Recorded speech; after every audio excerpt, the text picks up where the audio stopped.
The International Astronomical Union should rescind their non-scientific definition of Pluto as a dwarf planet, according to a 5-year study in the journal Icarus. Pluto was controversially relegated from a full planetary status in 2006 because it didn't hit all 3 of a new set of planet-defining criteria. The IAU said that while Pluto does have enough mass to ensure that it is rounded out by its own gravity, and it orbits a star, which are the first 2 criteria, it also shares gravitational space with other objects in its orbit, and this means it should not be classified as a planet. The new study, however, says this definition was engineered to simplify our picture of the solar system by ruling out dozens of other large planetary objects like Eris and Makemake, and thus has reopened a long-standing debate. Notably, in the new study's favor is the fact that Pluto is actually in no way alone in sharing gravitational space with other objects in its orbit, according to The Verge, with thousands of asteroids orbiting along with Earth, for instance. Writing in National Geographic, however, Stephen Soter of the American Museum of Natural History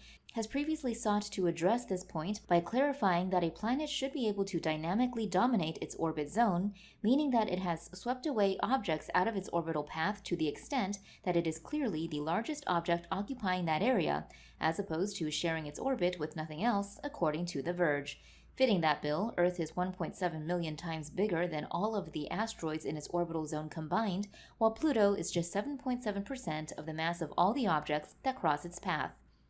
However, this argument is not enough for the scientists behind the new Icarus study. They say that the definition of a planet should align with geological complexity rather than an oversimplified folk taxonomy, which provides us with the conveniently low, public-friendly number of 8 planets in our solar system. Under that definition, Pluto, with its thin atmosphere, complex geology, and maybe even a liquid ocean, would be considered a planet, and so would up to 150 other objects in our solar system, according to the study.